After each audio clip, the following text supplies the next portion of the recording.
plataforma provocadora a una tensión constante, ¿no? Por un lado, este ideal de autonomía que muchos editoriales defienden, ya sea en términos territoriales, económicos o políticos, y por otro lado, la realidad de una interdependencia inevitable con otras redes, es decir, autores, lectores, instituciones, fondos y circuitos de distribución y circulación. Especialmente nos interesa observar cómo esta tensión entre autonomía e interdependencia pues, no es realmente una debilidad, sino una condición desde la cual emergen o pueden propuestas editoriales arriesgadas, coherentes y necesarias. Desde la editorial, la autonomía pues, no se limita a una cuestión de gestión o financiamiento. Creo yo que sobre todo es una forma de posicionarse culturalmente, es decir, decidir qué voces se escuchan, qué temas se abordan, qué lenguajes se exploran. Al mismo tiempo, esa autonomía convive y se enriquece con la interdependencia, con otras editoriales, con redes de autores, lectores, diseñadores, traductores, colectivos, librerías e incluso instituciones. En esta mesa conoceremos cómo las decisiones culturales que estas editoriales han tomado, desde lo que eligen publicar hasta cómo lo hacen circular, pues están ligados a su contexto, a su comunidad y a su visión del mundo. Eso es muy importante. Traemos a ustedes 3 experiencias editoriales que desde distintos puntos del país han construido catálogos con un fuerte sentido cultural, con ofertas literarias que responden a sus contextos locales, a sus convicciones y, por supuesto, a los recursos con los que cuentan. Agradecemos la presencia de Miguel Pineda, de Aquelarre Ediciones, con sede en Coatepec, Veracruz, una editorial que apuesta por la memoria y el pensamiento literario desde una mirada situada acá, en el sur del país.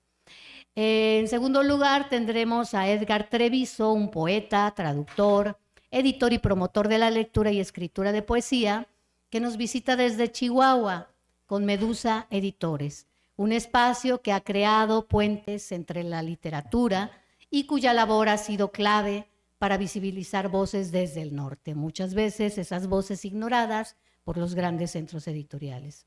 Y finalmente está con nosotros Hugo Cervantes, de Palíndroma, una casa editorial de Querétaro que ha tejido una propuesta literaria y ensayística con identidad propia, logrando articular propuestas con gran cuidado estético y un rigor intelectual importante. Pues les agradecemos estar aquí y compartir con nosotros cómo han logrado sostener y enriquecer sus proyectos culturales, desde lo local, desde lo independiente, pero también cómo lo han hecho en diálogo con otras muchas voces, ¿sí? Creo que esta conversación pues, nos va a permitir comprender, seguir en esta tónica que se inició en la primera mesa, pues cuáles son los desafíos, las estrategias, las decisiones detrás de sus proyectos, ¿no? Y cómo se han traducido en publicaciones que, sin duda, todas las que todos traen, enriquecen nuestro panorama cultural. Entonces, les voy a ceder la palabra en ese orden que los he presentado y quedan con ustedes, con un fuerte aplauso, Miguel, Edgar y Héctor.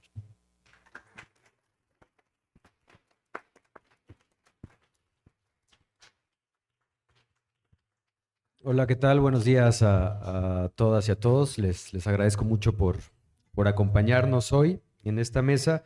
Y bueno, también antes de comenzar y profundizar en el tema que mencionaba Ida, pues me gustaría agradecer a los organizadores de este evento, agradecer que se tomen la molestia de organizar este tipo de foros que siempre son muy necesarios y enriquecedores para todo el gremio de editoras y editores. Entonces, bueno, les agradezco.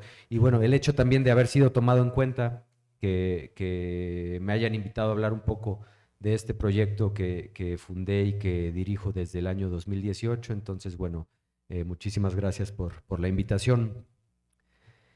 ¿Cómo surge Aquelarre Ediciones? Me gustaría hablarles un poco más de mi proyecto antes de profundizar en los cuestionamientos que planteaba Ida. ¿Cómo nace Aquelarre Ediciones? Pues allá por el año de 2018 decidí fundar una editorial. Bueno, la idea ya la traía desde antes, pero se fundó en el año 2018 y el objetivo era sumar un poco a la tradición editorial que existe en la ciudad de Jalapa. Mencionaba Aida que somos de Coatepec, pero en realidad es una editorial que nace aquí en Jalapa, es una editorial jalapeña. Entonces, intentamos sumar un poco a esa tradición editorial de alguna forma, que bueno, esa tradición se inaugura más o menos como en 1957 por la fundación de la editorial de la Universidad Veracruzana, con el maestro Sergio Galindo a la cabeza, y que bueno, fue un parteaguas para la literatura, no solo a nivel local, sino también a nivel nacional, porque pues publicó en aquella época a muchos escritores que, bueno, no eran muy conocidos en el ámbito editorial, pero que con el paso del tiempo se consolidarían, ¿no? Es el caso de José Emilio Pacheco, de Álvaro Mutis, de Sergio Pitol, de Tomás Segovia, y bueno, una lista muchísimo más grande, Octavio Paz, hasta a Gabriel García Márquez lo publicaron en aquella época. Creo que la editorial de la Universidad Veracruzana fue la primera editorial en publicar en México a Gabriel García Márquez. Entonces esto te habla de la visión que había en esa época por parte del maestro Sergio Galindo para publicar a los jóvenes y apostar por ellos, ¿no? Entonces nosotros intentamos sumar a esta tradición editorial y el planteamiento inicial que nos hicimos al fundar la editorial fue de qué manera podemos ingresar al mercado editorial o al medio editorial y tener una impronta, un sello, algún distintivo que nos haga únicos y que nos diferencie del resto de las editoriales y con lo cual podamos ser un poco más competitivos, ¿no? Hay editoriales independientes que lo tienen muy claro, por ejemplo es el caso de Gris Tormenta, que maneja muy acotado lo que quiere. Por ejemplo, ayer fui a una presentación de ellos y tienen esta colección de miradas en la que los escritores seleccionan de sus lecturas algunos extractos que son alusivos a una temática en específico, ¿no? Por ejemplo, Enrique Vilamatas tiene el libro de 5 miradas sobre la locura. Jasmina Barrera, 5 miradas sobre la infancia, ¿no? Entonces esto es bastante limitado porque ellos apuestan por, pues, enseñar el otro lado que nadie ve de los escritores o de los editores, mostrar la otra cara de la moneda. También se me ocurre un poco el caso de Cantamares, que se dedica específicamente a pura literatura francófona. Ellas pues acotaron muy bien esa delimitación que sugiere su editorial. Y bueno, ese era el primer planteamiento que nosotros nos hacíamos en un comienzo y la respuesta que obtuvimos después de indagar bastante, pues fue intentar rescatar autores o textos que estuvieran inéditos o que estuvieran descatalogados o que fueran de muy difícil acceso al español. Entonces nosotros comenzamos a construir esta colección que se llama Infames, que se dedica casi por completo a esto, ¿no? Esta colección la concebimos como los cimientos de la editorial. Y bueno, ¿por qué decidimos hacer esto? Porque para empezar no teníamos que pagar derechos de autor, ¿no? Los recursos siempre es un tema demasiado complicado en las editoriales, entonces evitábamos pagar derechos de autor en aquella época y buscábamos autores que ya estuvieran en dominio público. Lo único que teníamos que hacer era pagar por una traducción y entonces esa era la forma en la que funcionó la editorial en un comienzo. Teníamos obviamente como objetivo acrecentar las colecciones de la editorial, traer más propuestas contemporáneas, pero en ese comienzo lo más apto para nosotros fue trabajar esa colección. Y esa colección el día de hoy ya cuenta con 12 títulos, de los cuales 11 son traducciones. Hay uno solo que es de Ramón López Velarde, que evidentemente no es traducción, pero esta especialización en traducción nos ha llevado por distintos caminos, porque también afortunadamente hemos tenido la capacidad de fundar un coloquio de traducción que realizamos precisamente en Coatepec, que se lleva a cabo a finales de septiembre y bueno, este año se realizará la 5ª edición. Y además, en el marco de ese coloquio, logramos consolidar el proyecto del Premio Hispanoamericano de Traducción Literaria, que lo hacemos en conjunto con la Secretaría de Cultura y la editorial de la Universidad Veracruzana. Entonces, este premio pues, es una forma también de retribuir o devolver un poco a traductores o a lectores tanto de lo que ellos nos han brindado, ¿no? El catálogo de Infames de esta colección es un catálogo que, bueno, yo creo que todo catálogo editorial siempre está marcado por las inquietudes o por las temáticas que le interesan al editor. Siempre lleva la marca del editor. Entonces, bueno, este catálogo el otro día en una plática en Humanidades decía todos los autores que hemos publicado y sus características, y casi todos tienden como hacia la marginalidad, la ruptura, hay un poco también de locura, porque bueno, al final de cuentas creo que a mí siempre me han interesado de cierta forma esos temas, y bueno, se nota al ver el catálogo de esta colección, ¿no? Las otras colecciones con las cuales contamos en Aquelarre es una colección de narrativa contemporánea en la cual tenemos publicados 2 títulos. Está también la colección de poesía contemporánea en la cual tenemos publicados 3 títulos y una colección un poquito tal vez más versátil que no podría denominarse como tal colección, que son, bueno, las ediciones especiales, que es donde nos tomamos más libertades, hacemos pues, un poco más libros objeto, con pasta dura, con otro diseño, se salen un poco más como de nuestra zona de confort, y eso es lo que hemos publicado hasta ahora. Tenemos un total de 19 libros publicados en estos casi 7 años. Y bueno, la pregunta es cómo le hemos hecho o cómo podemos seguirla haciendo para publicar, seguir publicando libros, ¿no?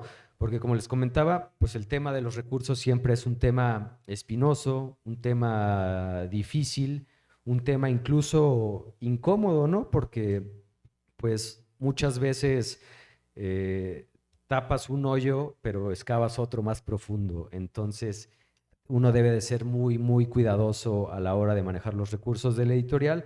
Y bueno, nosotros tenemos que hablar para empezar un poco también del ecosistema editorial, cómo funciona esta cadena de, pues del sistema editorial, todos los eslabones, ¿no? Todos formamos parte de esta cadena. Cada eslabón, por ejemplo, estamos los editores, los traductores, los impresores, los lectores incluso, ¿no? Los libreros. Y a mí me gustaría recalcar que todos tenemos una responsabilidad en esta cadena, porque el hecho de que uno de esos eslabones funcione mal o retrase el proceso, pues afecta al resto de la cadena, afecta a todo el ecosistema editorial. Entonces, por eso los editores, por ejemplo, tenemos que pagar tarifas justas para los colaboradores, ¿no? Nosotros siempre en la editorial hemos abogado por brindarles, dentro de nuestras posibilidades, obviamente, el pago más justo posible a todos nuestros colaboradores. Pues también los libreros deben de procurar pagar a tiempo, el lector pagar un precio justo por el libro, ¿no? Porque pues si no se afecta todo el ecosistema. Entonces, bueno, solo quería recalcar eso. Y bueno, ¿cómo conseguimos nosotros los recursos para que las reediciones? En un comienzo, pues evidentemente como era un proyecto incipiente y no podíamos acceder a demasiados apoyos de instituciones o de empresas porque no teníamos un trabajo que nos respaldara, pues todo el recurso económico salía de mi bolsillo. Invertía, pagaba impresión, pagaba aquí. Siempre hemos trabajado por proyecto, no tenemos un equipo de trabajo fijo como tal. Contratamos diseñador por proyecto, corrector de estilo por proyecto, traductor por proyecto, y esa es la manera en la que hemos venido funcionando. Con el paso del tiempo y con el crecimiento de la editorial, y también por cuestiones personales yo ya no pude seguir inyectándole dinero a la editorial y tocó el momento de buscar recursos externos. Algo que nos ha funcionado muy, muy bien dentro de la editorial y que para el cual agradecemos muchísimo el apoyo es el formato de coediciones. Hemos trabajado mucho con la editorial de la Universidad Veracruzana, que por cierto le extiendo un agradecimiento al maestro Agustín porque así siempre ha sido muy amable y muy atento con nuestro proyecto. Entonces tenemos coediciones con la editorial de la Universidad Veracruzana, tenemos coediciones con la Secretaría de Cultura y tenemos también coediciones con otras editoriales independientes o editoriales pequeñas del país. Entonces, ese tipo de alianzas nos ha funcionado muy bien, ha ayudado a que se acelere el proceso de lanzamiento de libros, porque de otra forma estaríamos publicando como en un comienzo 1 o 2 libros por año. Este año creo que para nosotros va a ser el más movido, tenemos proyectadas 2 publicaciones más, ya hemos publicado 4, entonces van a ser 6 publicaciones este año. Jamás habría sido algo como pensable para mí que pudiéramos publicar 6 libros. Y bueno, la otra forma también que tenemos de solventar gastos o pagar parte de los proyectos que publicamos es el apoyo de ciertas instituciones como aquellas que brindan apoyos a la traducción. Es decir, por ejemplo, en Noruega existe la Norla que te paga porque publiques a autores noruegos. Entonces es un proceso bastante sencillo, uno va, aplica, te conceden el apoyo, normalmente no te conceden la cantidad que pides, por eso hay que pedir un poquito más para que recibas más o menos algo cercano a lo que necesitas. Y bueno, pues tú con eso tienes para pagarle bien al traductor, ¿no? Son pagos generosos. Y bueno, así como Norla, en distintos países hay distintas instituciones que se dedican a esto. Hemos recibido apoyos de Suiza, de Portugal, de Brasil, de Japón. Muchos de estos proyectos están todavía por publicarse, otros ya se concretaron, pero bueno, es un apoyo que siempre es muy útil para poder seguir sacando los libros. Y bueno, pues nosotros, nuestro catálogo editorial, ¿cómo decidimos qué libros publicar, qué temáticas abordar, más allá del gusto que uno o la afición que uno pueda tener por ciertos textos o ciertos autores?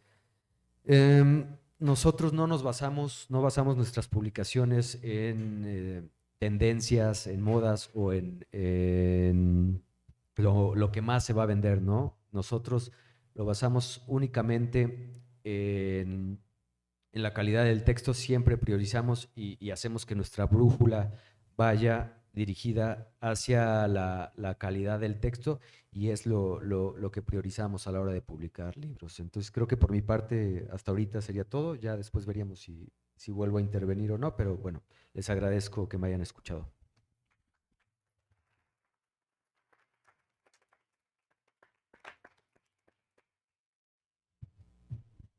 Muy buenos días.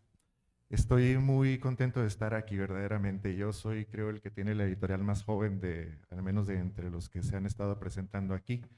Medusa apenas ha pasado los 4 años de existencia. Surgió como idea durante la pandemia y luego durante 2021 publicamos nuestro primer título, un título todavía muy modesto. Y yo venía de la edición estatal. Yo era jefe del programa editorial del estado de Chihuahua. Durante la pandemia perdí mi empleo y entonces empecé a pensar en por qué no hacer yo una editorial. Fue una sorpresa muy grata, por cierto, porque la burocracia estatal es espantosa, te ahoga.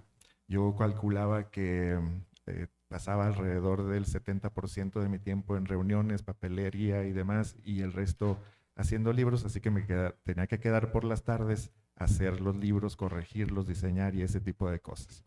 Cuando me lanzo como independiente, y ahí yo sí tengo muy claro que ya fui independiente porque ya no dependía de las decisiones de otras personas para elegir los libros que a mí me gustaban, y entonces me di cuenta de que mi eficiencia era mucho, muy superior a la que tenía mientras estaba en gobierno, y fue una experiencia maravillosa y fue de las cosas que me hizo desear formar una editorial con un gran catálogo. Pensé inicialmente en poesía, luego empecé a publicar otra clase de géneros, ya tenemos géneros muy variados y estoy esperando hacer todavía una especie de colección o colecciones distintas para esos sellos, aunque la editorial se ha reconocido ya a nivel nacional como editorial de poesía y la gran mayoría de propuestas que nos llegan son precisamente de poesía. Y bueno, a mí me hace muy feliz porque esa es mi especialidad, es lo que mejor manejo, es lo que mejor se me da. Y bueno, hasta el momento llevamos increíblemente en un poquito más de 4 años 46 títulos publicados y tengo 5 listos para irse en imprenta, así que ha sido un trabajo monumental, especialmente considerando que soy un ejército de un solo hombre y que yo hago absolutamente todo en la editorial.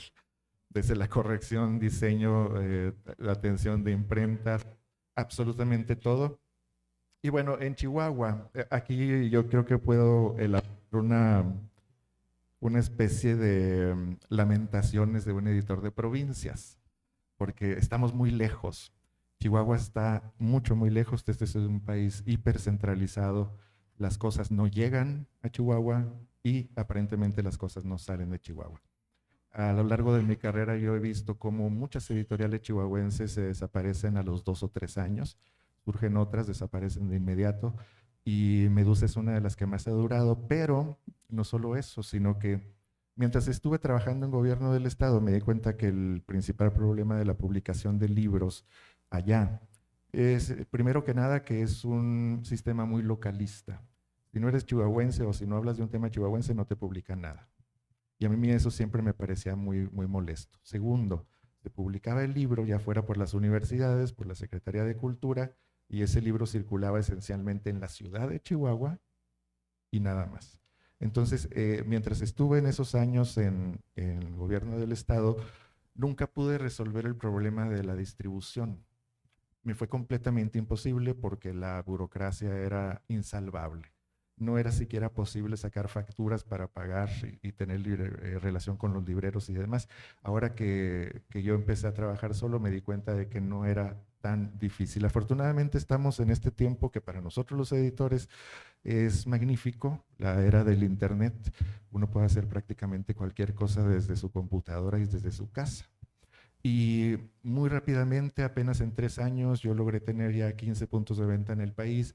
Hice trato con una distribuidora internacional que me tiene los libros en cientos de librerías virtuales en el mundo. Estamos con Amazon, estamos con Busca Libre, y eso ha dado visibilidad a los libros. Por supuesto que es un nicho pequeño, el de la poesía, y los libros se mueven con lentitud, pero se van moviendo cada vez más. Y me parece que eso pudiera tener que ver con el hecho de que el catálogo ya es bastante amplio. Es un tanto sorprendente que sean ya prácticamente 50 libros en 4 años, especialmente siendo que yo soy el que me encargo de todo esto.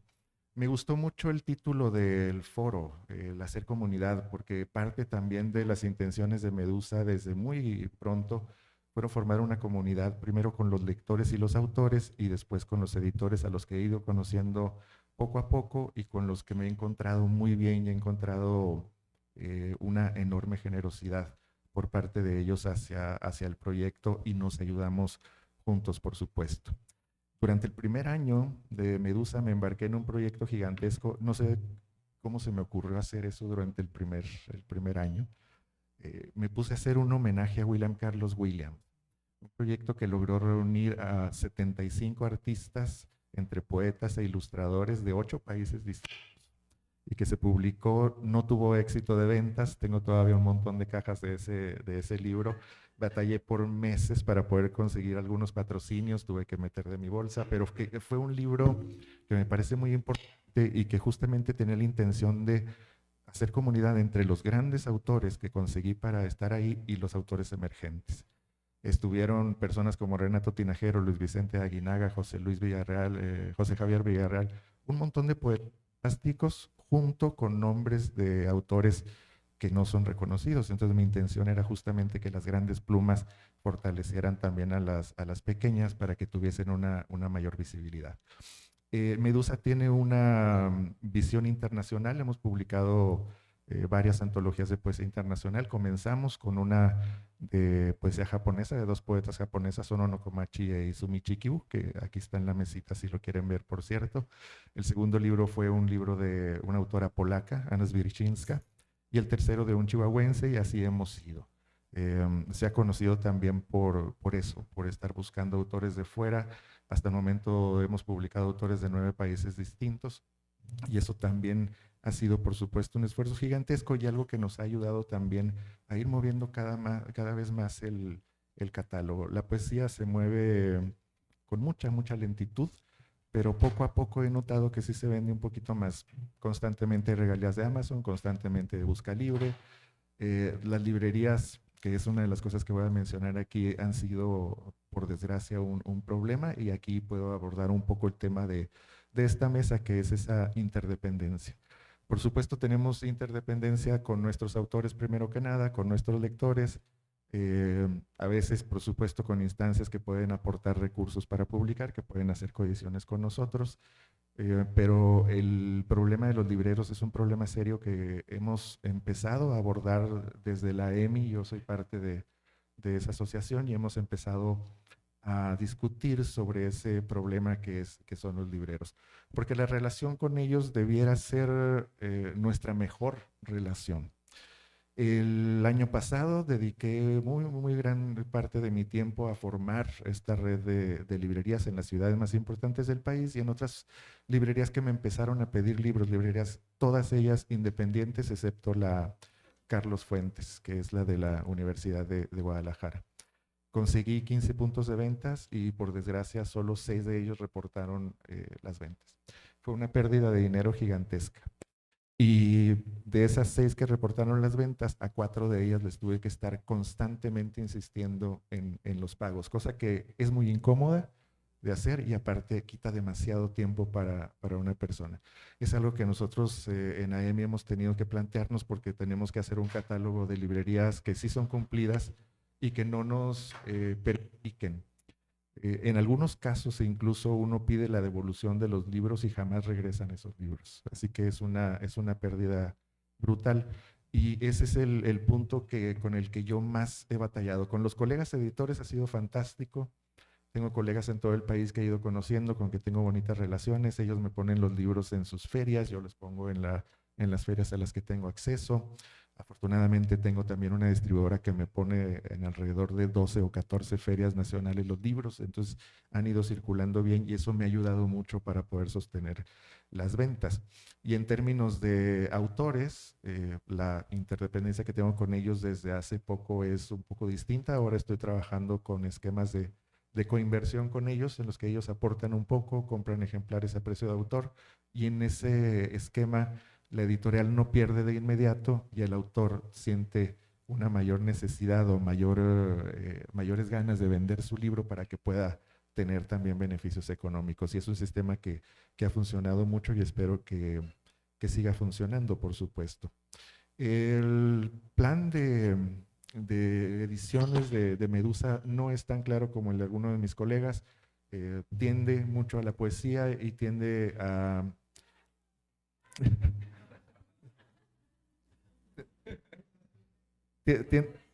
tiende a la publicación de libros que yo creo personalmente que tienen una posibilidad de tener un eco en los lectores. Eso para mí es algo muy importante. La editorial, en cierta forma, es una resistencia a través de la belleza. Por supuesto, es una conversación con la sociedad que hacemos y que esperamos que poco a poco se vaya fortaleciendo. Sí he notado eso, he creado ya una imagen de marca a la que las personas vuelven los autores.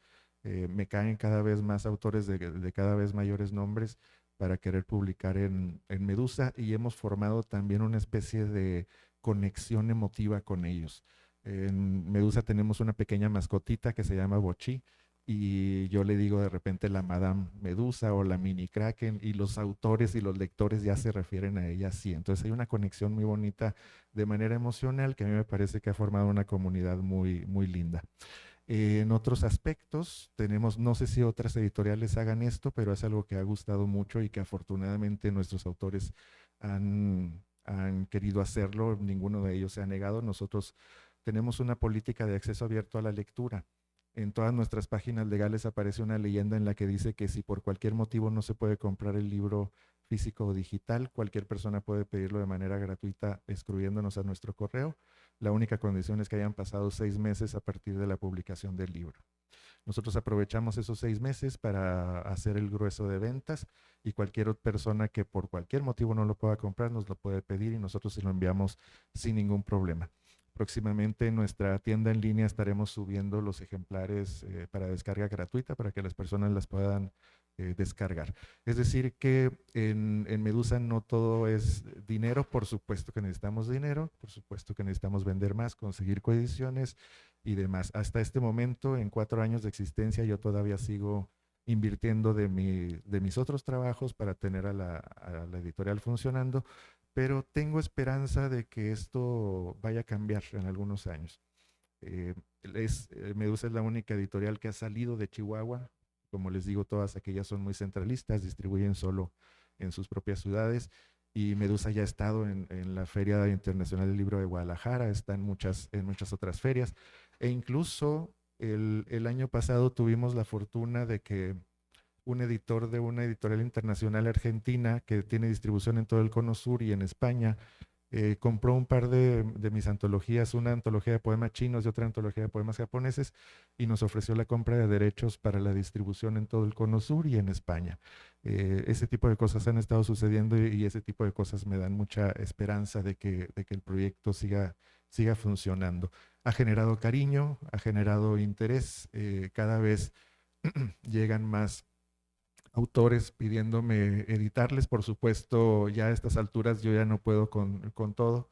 El ritmo de publicaciones de 10 a 12 libros anuales es pesado, y entonces ya tengo una agenda de espera de más de año y medio, y lo que más me gusta es que los autores no les importa esperarse, quieren estar en Medusa, y ojalá que justamente con toda esa comunidad que estamos haciendo el proyecto sobreviva, y es algo que nosotros los editores tenemos que trabajar también entre nosotros mismos, justamente con esta interdependencia, con esta comunidad que podamos hacer entre nosotros. Cualquier ayuda que nos podamos dar, por supuesto, es muy, muy bienvenida, especialmente para una editorial que está en Chihuahua. La primera vez que fui a Guadalajara me dijeron directamente, pero si de Chihuahua no sale nada. Sí salen cosas de Chihuahua, el problema es que es muy difícil traerlas hasta acá. Para llegar a la Feria de Colima el año pasado tuve que hacer un viaje de 12 horas, perdí mucho dinero en esa feria porque ni de chiste recuperé. Venir a Jalapa me tomó también casi 12 horas ayer por un problemita con uno de los vuelos. Entonces los gastos para un editor de provincia son muy altos. Yo envidio mucho a los editores que están en el centro porque tienen todo muy al alcance, es muy fácil, y además toda la escena literaria, toda la escena artística está en el centro. Entonces lo que he podido hacer es ayudarme con mis colegas del centro para que me acerquen un poquito aquí, porque me es incosteable definitivamente estar yo personalmente. Pero aún así me parece que hay muchas esperanzas. Yo veo un enorme entusiasmo en el gremio de los editores, veo mucha generosidad. Al menos yo me he topado con todo eso y lo agradezco mucho, y esa generosidad provoca generosidad. Creo que estamos en un momento en que la edición en México puede afianzarse muy bien. Yo tengo grandes esperanzas en ello, y este tipo de foros, por supuesto, también nos ayudan mucho para tener ideas de nuestros colegas. Esta mañana con una sola mesa me llevo ya un montón de ideas, y seguramente me llevaré muchas más con las que siguen. Muchas gracias.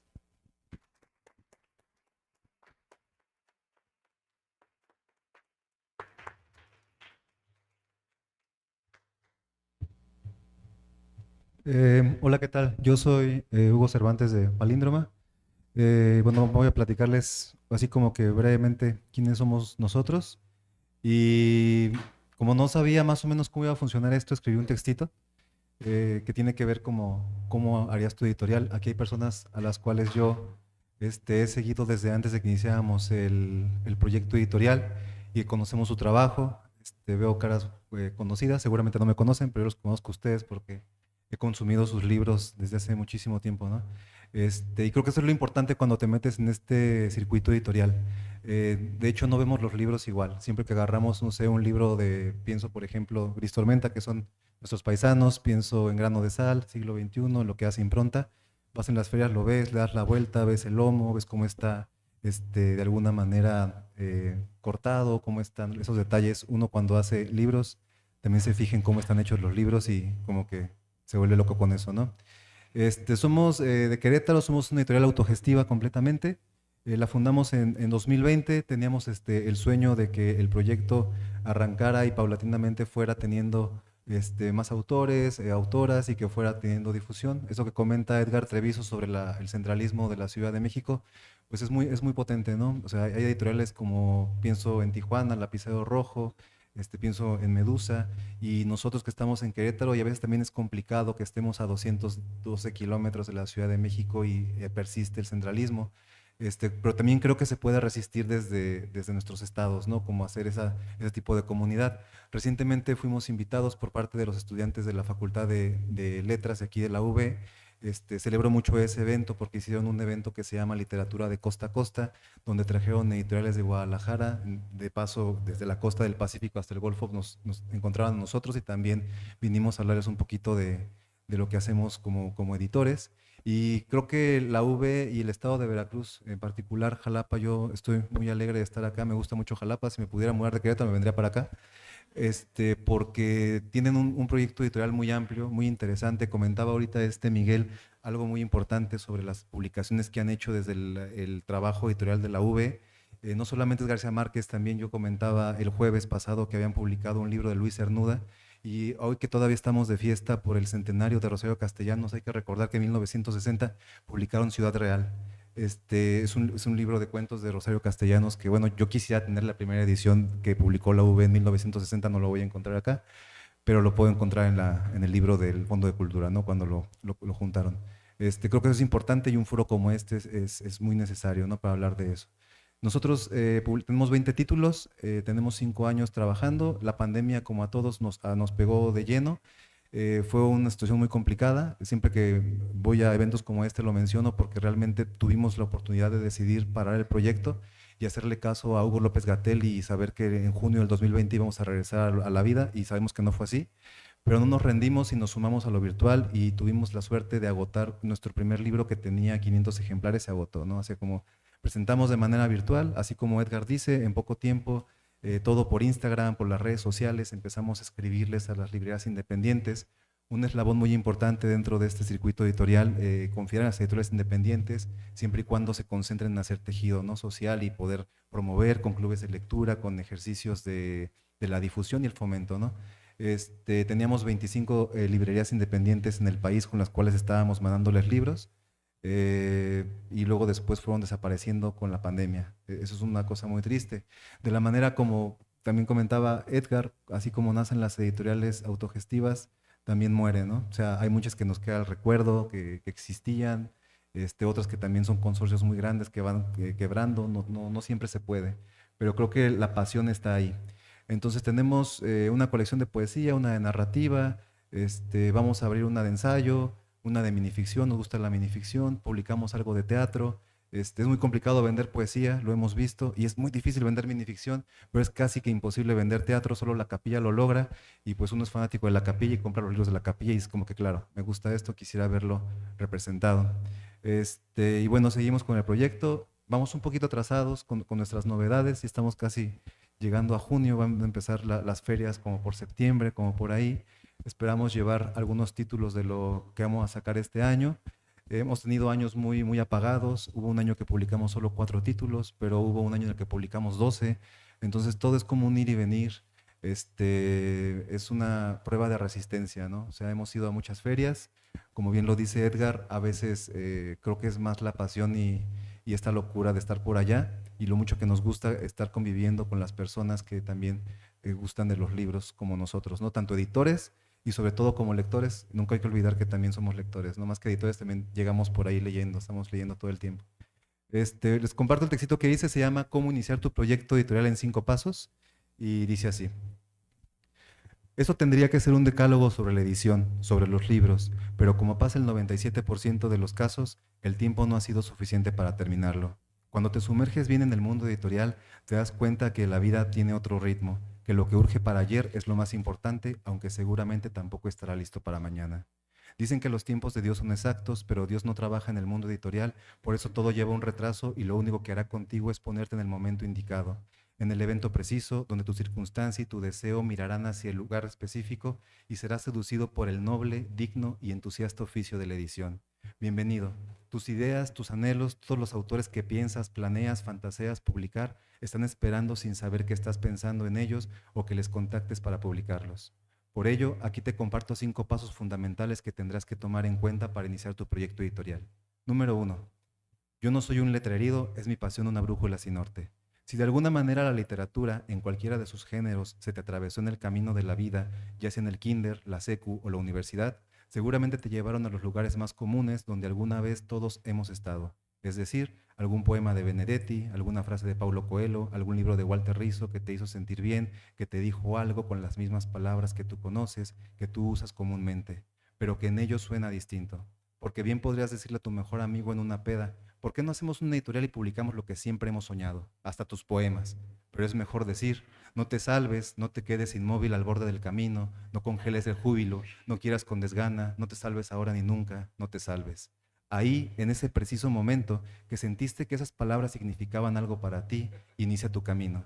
Paulatinamente ya no te detendrás, vendrán muchos, muchos, pero en verdad muchos libros, autores, autoras, obras literarias consagradas, de culto, inéditas. Entonces todo lo que puedes leer después de que pases por una etapa de neófita estará bien. Nunca te avergüences de ello. Evita decir las palabras gusto culposo. No hay culpa en lo que nos gusta porque nos gusta. Hay una gran cantidad de libros que ya no se editan, lo sabes, seguramente los leíste en EPUB, PDF o copias. Y también tienes una carpeta con un montón de libros digitales que vas a leer algún día, en las vacaciones o en tus ratos muertos. Bueno, cuando entres al mundo editorial aprenderás que los ratos muertos no están tan muertos, pero tampoco son suficientes para hacer algo de la lista de pendientes. Estás consciente de que caben más libros en tus dispositivos que en tu librero y muchos de esos libros que te han volado la cabeza no se pueden conseguir tan fácilmente o es imposible. Entonces piensas, y si imprimo el PDF, le paso la guillotina y lo engargolo, ya tengo un ejemplar. Afortunadamente en muchas papelerías puedes pagar la encuadernación y si no tienes destreza para manejar la guillotina, encolar el lomo de tu libro y ponerle unos forros bonitos, alguien puede hacer eso por ti. 2. El dinero va y viene, aunque a veces se va más de lo que viene. Arrancar un proyecto tiene varios caminos. Todos y cada uno de ellos es válido y ninguno es menos importante. Vas a arrancar un proyecto editorial, ya te juntaste con tus amigos para armar algo distinto, algo que haga lo que otros proyectos no han hecho nunca. Guiño, guiño. Es interesante que al inicio tengamos este tipo de pensamientos y que después al vernos insertados en el mercado editorial nos damos cuenta que de alguna manera estamos haciendo las mismas cosas que los demás, solo que con ingredientes diferentes. Para poder dar el primer paso necesitas un nombre que cubra las necesidades, ideas y necedades de tu equipo. Un nombre que pasado un tiempo pueda ser ubicado sin dificultad, que no se repite en el mercado y que además esté muy apegado a la línea editorial que manejarán. Sí. Todo proyecto necesita una línea y criterios editoriales que integren el ADN de tu proyecto, aunque dure 6 meses o 3 títulos. Debe tener un origen y una explicación elaborada que puedas explicar cuando te pregunten en las ferias, en las vendimias, en las presentaciones editoriales. Entonces, ¿tú eres Hugo? Y respondas, sí, Hugo de Palíndroma. Debes saber que a partir de ese momento el mejor promotor de tu proyecto eres tú mismo. El tema principal de este paso, ¿cuánto dinero estás decidido a gastar para llevar a cabo un proyecto que ya tienes instalado en la cabeza y que a veces no te deja dormir? No hay respuesta para esa pregunta, o por lo menos no hay una cuando vas empezando y quieres buscar un espacio en el mundo editorial para tu proyecto. No hay respuesta. Entonces, tienes varios caminos, procura elegir el menos complicado.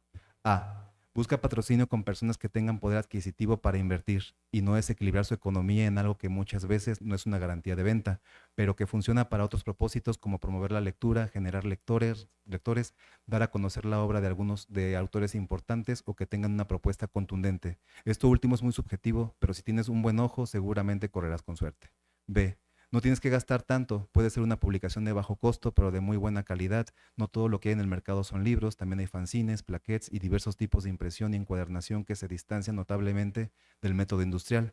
En este punto pueden, antes de lanzarse a imprimir, hacer un presupuesto, escandallo, le llaman en los circuitos de edición más avesados, ya sabes, lenguaje técnico por todos lados, en el cual podrán tener cotizaciones de impresión, la cantidad de hojas, la forma en que tendrá el diseño, quizás ni paginado tenga. Te recomiendo que hagas varias cotizaciones. Considera gastos como el pago, sí, es muy importante que quienes colaboren, ya sean ilustradores, artistas, autores, maquetadores, diseñadores, y también el dinero que tendrás que apartar para enviar tus publicaciones a otros espacios fuera de tu terruño para que sea conocido tu trabajo. C.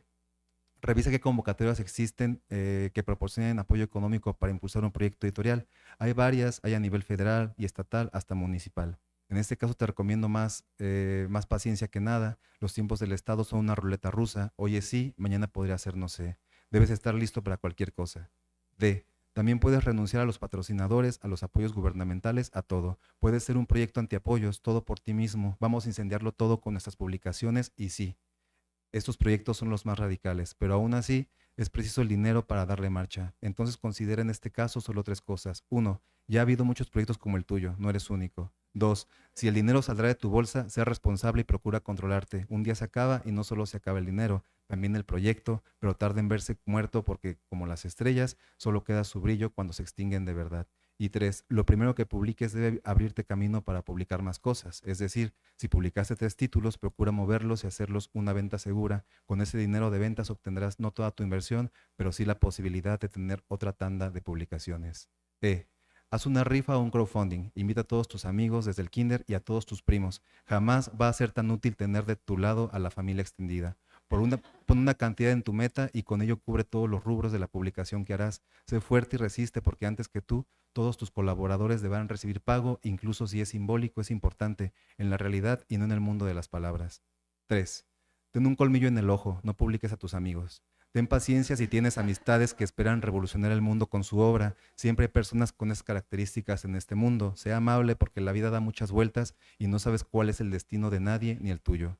Recuerda que quienes se dedican a la edición tienen la obligación y la responsabilidad de leer mucho, pero en verdad mucho. Cuando tienes un proyecto editorial salen escritores de todos lados, los vecinos de tus amigos de la primaria también quieren publicar contigo. Debes ser firme, no sucumbir ante sus peticiones, debes ser amable y decir no sin herir, decir no sin arruinarles el deseo de seguir escribiendo. Mejor aliéntalos, diles que les recomiendas un libro que podría ayudarles a tener más herramientas para escribir su obra. Ahí, en ese momento, les vendes un libro de tu catálogo o les ofreces tus servicios porque la autopublicación también es una forma de hacerse escritor. ¿A quiénes sí publicar? Bueno, no podrás publicar todo lo que deseas, pero sí podrás publicar textos que hayas conocido de primera mano de autores que coincidan con tus intereses y con tu proyecto. Podrás publicar autores que tengan libros que ya no se editan ahí y los tengan ahí esperando una reedición. Podrás publicar antologías o lanzar una convocatoria. En ambos casos es mucho trabajo. Podrás publicar lo que te gusta, tú decides qué entra y qué no entra en tu catálogo. Cuida mucho la conformación de tu catálogo porque será tu carta de presentación. Por cada libro que hagas tendrás una historia que contar, desde cómo inició hasta cómo fue que terminó esa historia. Pero sé responsable y recuerda que tu catálogo no puede permitirse textos que no estén dentro de la línea editorial. No te des un balazo en el pie. Camina lento. Verás que paulatinamente caminarás más lento y habrás aprendido mucho. Cuando veas que otros corren, no pienses que saben más. Realmente están en apuros. Si puedes, ayúdales, solo si puedes. 4. Un libro vive tanto que un día se convierte en PDF. El ciclo de vida de un libro, un fanzine, vaya, una publicación impresa, va desde que llega como manuscrito hasta que se agotan los ejemplares impresos. Este lapso puede ser muy largo o muy corto. Si es muy corto, ten por seguro que has hecho bien tu jale. Si el lapso de tiempo es más largo, debes ser paciente y no convertirte en una editorial de saldos. Ten dignidad. Solo tú sabes cuánto te costó, y no hablo de dinero, producir ese libro desde cero. Pon tus precios, también sé justo. Si tu libro salió en 2020 y ya estamos en 2029, no puede costar lo mismo. Pero tampoco te autohumilles. Bájale el precio, pero jamás lo vendas a precio unitario de producción. Es posible que si haces eso, tu proyecto sea un rotundo fracaso y no quieres eso. Solo algunos consorcios y grupos editoriales pueden decir: tritura esos 4,000 ejemplares de este escritor oaxaqueño, total, con ese papel reciclado haremos cosas mejores. Permítete que tus libros estén en Script, en Mega, en una carpeta de bibliotweets o donde haya muchos libros donde todos, sí, hasta los editores como tú, descargamos para leer. Deja libres a los libros, ellos siempre logran convencer por sí solos a quienes saben en lo que serán por un ejemplar físico y ahí tú serás feliz porque de los 456 ejemplares que te quedan de un tiraje de 500, es posible que por haber sido leído en PDF tu libro vendas 2 más. Por tanto, 454 ejemplares en tu bodega lucirán mejor. Y número 5, ya para terminar, cinco, tu espacio de trabajo y tus compañeros son la base de todo. Has incursionado en uno de los oficios más laboriosos y más estresantes. Desde antes de la imprenta, la labor editorial implicaba un número de personas inmersas en este trabajo. Cada papiro, cada caja de tipos móviles, cada hoja de papel, cada revisión requirió que más de una persona estuviera presente en la elaboración de un libro. Sea amable, sé cariñoso, sé responsable y sé respetuoso con quienes trabajen a tu lado. El secreto de que en verdad funcione tu proyecto radica en que la misma pasión que te puso en este camino la compartan tus compañeros. El gozo es colectivo. El gusto de hacer libros para otras personas que también les gustan los libros es lo más valioso. Ni el dinero puede comprarlo. Bienvenido al mercado editorial. A partir de ahora vas a tener más deudas que ventas en tu catálogo, pero estarás satisfecho de una manera que jamás te hubieras imaginado. Es que es-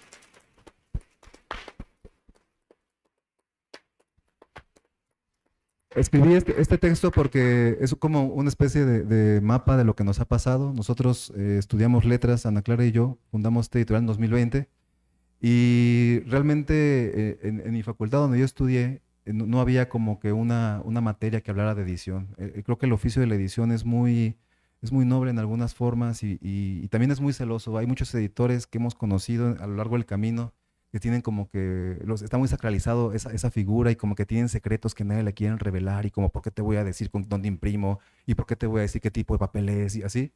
Entonces como que todo es una prueba de resistencia. Hemos encontrado muchas personas así en nuestro estado, en nuestra ciudad y hemos tenido que aprender y meternos a buscar todos los libros, ¿no? Que hay, la hermosa colección de libros sobre libros del Fondo de Cultura, la que tiene la UNAM, algunos de los que ha publicado la UAM, como que estamos buscando por ahí las experiencias que hay. Gris Tormenta tiene una colección de editor de la cual también somos fans. Entonces, como que creo que es un aprendizaje constante. Entiendo que hay una maestría en la Universidad de Morelos y una en la UAM sobre la producción editorial y todo lo que se hace y que se preparan para eso y está súper bien. Pero creo que también está el otro camino, ¿no? O sea, este camino de lo que es el oficio, de estar revisando pruebas, de estar leyendo. Creo que todos llegamos aquí por la pasión de la lectura, de los libros, y bueno, es como también como burlándonos un poco de esta situación, ¿no? Hay momentos chuscos, hay momentos que realmente nos desmoralizan, como que uno se quiere tirar la toalla, como que sabes que ya hasta aquí llegó, pero creo que también es importante compartir esas experiencias porque, como lo decíamos el jueves con Miguel y con el maestro Agustín, los chicos están emocionados, las chicas están emocionados, quieren hacer una editorial, quieren tener fanzines, quieren hacer un proyecto para poder publicar la poesía que están leyendo y aunque parece que es como un reflejo, sí hay bastantes cambios, ¿no? O sea, cada vez hay más inclusión en temas, en situaciones culturales y políticas que están abordando ellos y que en nuestra época, si lo pienso así como lo habían hecho los chicos de literatura de costa a costa, a mis 19, 20 años no hubiéramos podido hacer un evento como ese donde nos hubiéramos emocionado de haber invitado, no sé, en esa época, estoy hablando del 2004, en esa época a lo mejor a, no sé, a los pequeños editores que estaban convirtiendo en lo que se iba a convertir Sexto Piso, que estaban iniciando, lo que estábamos leyendo, invitar a los de ERA, ¿no? Que fueran a la universidad a hablarnos de lo que nos gusta bastante, ¿no? Creo que es importante que estos espacios existan y creo que también es importante que los editores, editoras que estamos acá, podamos compartir nuestras experiencias para que quienes asisten a estos eventos digan como que, claro, es posible que también yo pueda tener un proyecto. Entre más haya, siempre he pensado, entre más bibliodiversidad haya, creo que va a ser mejor. Gracias.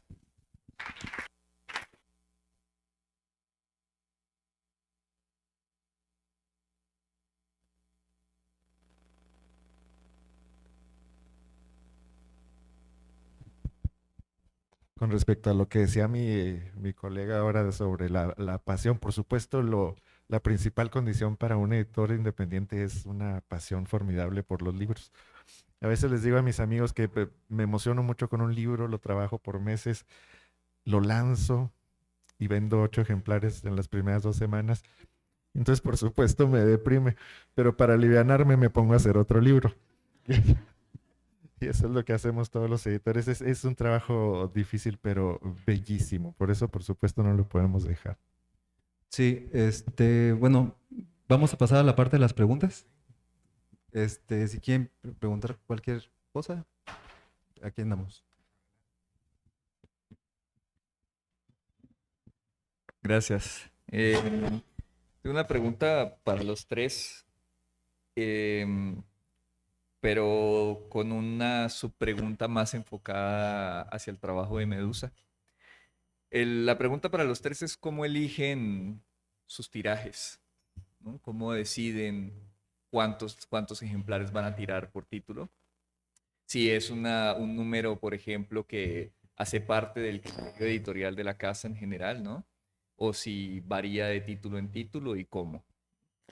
Y para Edgar en concreto, la pregunta, como mencionabas, que estás trabajando en la distribución con grandes plataformas digitales como Buscalibre o Amazon, si eso tiene alguna influencia en particular en esa decisión. O sea, si tú haces primero todo tu tiraje y luego lo ubicas en Buscalibre, o si utilizas, por ejemplo, la impresión por demanda de Amazon, o cómo lo piensas en concreto con estas plataformas. Em, Inicialmente, justo los primeros 2 libros que edité los imprimí con Amazon. No fue muy buena idea porque es muy costoso el envío. Ellos te imprimen muy barato, pero creo que balancean con el costo de envío porque te cobran mucho, te cobran envío por libro. Entonces, no fue muy buena idea. Entonces, rápidamente me tuve que poner a buscar otra imprenta y afortunadamente ya encontré una muy buena con la que he trabajado ya por años. Ahora lo que hago con mis libros es diseñarlos, pido un tiraje inicial y los subo a las plataformas de Bibliomanager y de Amazon para que estén ahí. Lo que a mí me interesaba también mucho cuando estuve trabajando en gobierno del estado es que esos libros que se publican cada vez más frecuente, los libros que se publican a través del estado realmente ya tienen tirajes muy pequeños, 300, digamos, quizás como mucho. Y cuando ese libro se agota, se acabó. Ya no hay forma de conseguirlo. Esa era una de mis preocupaciones principales y eso fue lo que me llevó a poner cada uno de mis títulos en Amazon y en Buscalibre, porque esos títulos estarán ahí, sin importar que Medusa ya no exista, sin importar que yo muera y se acabe el proyecto, los libros van a estar ahí, que es algo que me interesaba muchísimo. Entonces, eh, yo sé que trabajar con Amazon y especialmente ahora es casi una traición al resto del mundo, lo sé, lo he meditado mucho, he pensado en bajar mi catálogo de Amazon, pero, pero funciona. El primer libro que publiqué, ese libro sobre poesía japonesa, lo he vendido incluso en Japón. Son cosas que suceden gracias a lo grande que es Amazon, ¿no? Buscalibre me vende libros con mucha frecuencia. Y yo trato de redirigir el tráfico a mi tienda en línea y a las librerías que tengo, pero son herramientas muy buenas para que el libro esté vivo. Y si de repente alguien escucha de un autor mexicano en Inglaterra y compran el libro en Inglaterra, la lista de países que han comprado a través de Amazon es mucho, muy variada y eso está muy bien. Entonces, de momento he seguido con ellos, a pesar de que las regalías que presentan son mucho, muy bajas. Amazon te da alrededor del 38% por libro vendido y Bibliomanager, que vende a través de Busca Libre, te da apenas el 25%. Es ínfimo, pero garantiza la existencia del libro, la disponibilidad, que es algo que a mí me preocupa mucho. En cuanto a los tirajes, eso es uno de mis mayores problemas. Elegir el tiraje y elegir el precio siempre me cuesta mucho trabajo. No me gusta vender mis libros demasiado baratos porque hay mucho, mucho trabajo en ellos y me parece que también la obra merece respeto y el autor merece respeto. Y creo también que somos, parte de nuestra responsabilidad es también de mostrarle a los lectores que los libros tienen un costo y que nosotros no tenemos forma de competir con las grandes editoriales que te mandan imprimir 20,000 libros y les salen casi regalados, ¿no? Nosotros imprimimos poco. En cuanto al cálculo, uno a veces le apuesta de más a un libro, a veces le apuestas de menos. Me ha pasado ambas situaciones. Uno de ellos imprimí cerca de 400 ejemplares, fue de mis primeros libros publicados y imprimí tantos porque a mí me parecía que era un libro absolutamente perfecto, precioso. y se tardó 4 años en salir. Ahorita tengo todavía 5 ejemplares ahí en la casa y batallé mucho para sacarlos. Cuando me hacían compras de bibliotecas o algo así, inmediatamente les mandaba de ese porque no se movió nunca. Y en otros casos, como uno de mis mejores vendedores, pero lo recuerdo como si fuera cierto, de Ruby Myers, imprimí la cantidad modestísima de 200 ejemplares y se me acabaron inmediatamente. En la presentación me faltaron 20 ejemplares para dar y tuve que tomar datos de la gente para mandárselos luego. Es muy difícil saber qué libro va a funcionar. Con algunos te esperanzas mucho. Nuestra novedad, por ejemplo, es un libro de la exacadémica de Harvard, Lilvia Soto, y de Raúl Zurita, que son 2 ensayos acerca de la poesía en tiempos de extrema violencia. Yo le tengo mucha fe a ese libro, pero es posible que venda mucho o es posible que se me quede también durante muy buen rato. Es el primer libro de ensayo que publico, yo espero que tenga éxito, pero en realidad, y no solamente me pasa a mí, yo lo platico con muchos editores y recientemente leí un libro sobre editoriales independientes en donde se habla justamente de eso. No hay forma realmente de prever. Y afortunadamente ahora existe la posibilidad de la impresión bajo demanda, entonces yo siempre tengo un control preciso de mis libros. Puedo pedir 200 y cuando ya me quedan unos 40 pido inmediatamente 100 más y eso me mantiene bien. Yo sé que eso va a ser inviable próximamente porque ya con 50 libros es difícil mantener un control muy preciso de eso, pero por lo menos me preocupo de tener libros suficientes para las ferias, que es donde se venden muchos más. Y cuando no es temporada de ferias me puedo dar el lujo de tener unos cuantos. Ya en ese momento pido más, pero afortunadamente la modernidad nos ha ayudado mucho con eso. Te puedes imprimir 10 ejemplares si quieres, o puedes imprimir 500. Lo ideal, por supuesto, es subir la cantidad por encima de 700 para bajar los costos, pero a veces es muy complicado, especialmente cuando publicas libros muy grandes. Eh, Tengo un par de títulos que superan las 400 páginas y mandar a imprimir tantos es muy costoso y de esos 2 títulos, por cierto, de esos grandes a los que les invertí mucho, pues tengo todavía varias cajas en bodega que espero que vayan saliendo poco a poco. Pues yo respondería a tu pregunta mm, de acuerdo a las colecciones, ¿no? Por ejemplo, en la colección de ediciones especiales es un tiraje bastante limitado. Hemos impreso 100 libros de cada uno de estos 2 libros, que son las ediciones especiales que tenemos, que es El pájaro azul de Rubén Darío y Dones de frutos glaseados en Año Nuevo de Mallarmé. Estos fueron tirajes, pues por obvias razones, limitados y foliados, ¿no? En el resto de las colecciones, en poesía contemporánea, también somos un poquito más conservadores en cuanto a la impresión de ejemplares, porque como bien decía Edgar, pues la poesía es muy lenta, ¿no? Se mueve muy despacio, entonces tampoco podemos hacer una inversión muy grande para imprimir muchísimos ejemplares y van a tardar incluso años en salir, ¿no? Entonces, así en poesía contemporánea. En las otras 2, que son narrativa contemporánea e infames, que son estos libritos, inicialmente imprimíamos 500 libros y bueno, eso, nuestros volúmenes de ventas no eran muy grandes, nos permitía tener ciertos libros en stock, acomodar algunos en librerías, acudir a eventos para ventas, ¿no? Como ferias, presentaciones, etcétera. Pero con el paso del tiempo nos vimos en la necesidad de comenzar a trabajar con una distribuidora.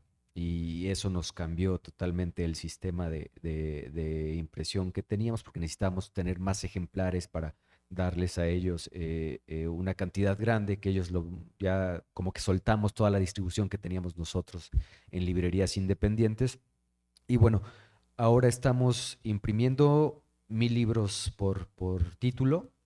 Ya es como, sí, van a ser 1000 títulos. ¿Y por qué lo hacemos? Porque al incrementar la cantidad de ejemplares impresos, disminuye el costo, lo cual a nosotros nos da un margen de maniobra para jugar con el precio de venta, porque además la distribuidora se queda con un porcentaje que, bueno, no se lo queda toda la distribuidora, va para la librería y para la distribuidora, pero es casi, bueno, es el 60% del precio del libro, ¿no? Entonces nosotros tenemos que bajar los costos de impresión para poder recuperar más rápido y tener una recuperación un poquito más grande de la venta de libros.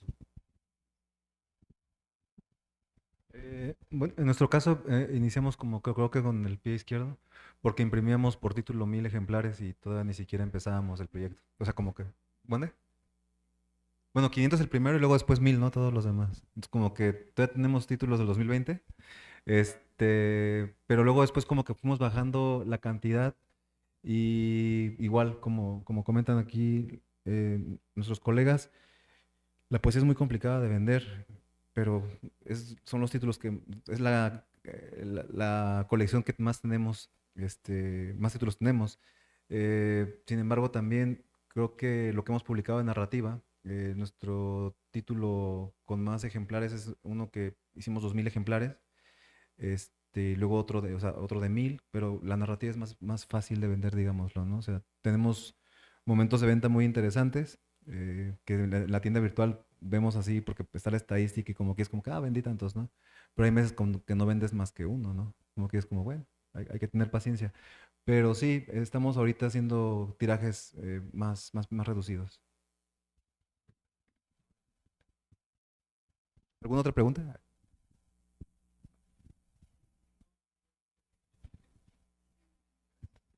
Gracias, buenas tardes. Es para todos. Como editores, ¿cómo ven el mercado del libro electrónico? Como usuarios y como editores. Me gustaría escuchar un poco sus aventuras sobre eso, qué piensan, sus planes, etcétera. En, en mi caso, el libro electrónico no me ha funcionado. Yo tengo todos mis títulos, los subo en electrónico a Amazon y las ventas comparadas con los libros impresos son muy bajas. En algunas partes del mundo, como en Estados Unidos, Europa, se venden más. En Latinoamérica, yo he notado que prácticamente no se vende ninguno. Es muy bajo. Em, pudiera ser también por el tipo de contenido. Yo en mi caso, por ejemplo, puedo comprar un libro electrónico de una novela o un ensayo, pero no compro un libro electrónico de poesía. Entonces, posiblemente tiene que ver con eso. El lector de poesía, eh, nos decía una asesora, la exdirectora de la FIL Guadalajara fue a darnos una asesoría a Chihuahua para hacer las ferias del libro. Y nos decía que los lectores de poesía somos los más mamones que existen. Y sí es cierto, sí es cierto. Nos gusta tener el libro, nos gusta que el libro sea bonito, nos gusta admirar la composición interna, los espacios, los aires.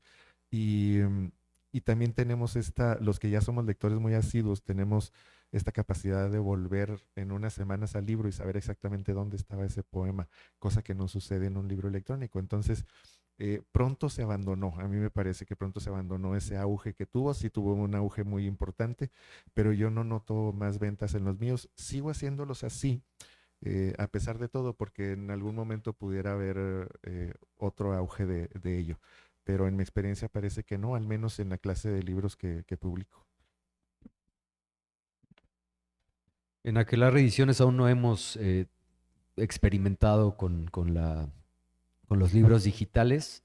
Estuvimos tentados hace poco, cuando publicamos este libro de Knut Hamsun, que fue hace unos meses, estuvimos tentados a lanzarlo de manera digital también, pero al final de cuentas reculamos porque no sabíamos qué tanto beneficio traería y además si se nos podría haber salido de las manos, ¿no? Que el archivo circulara indiscriminadamente, etcétera. Que bueno, eso al final de cuentas puede también traer lectores, ¿no? Porque si uno lee un libro que le gusta, eventualmente puede ir a comprarlo.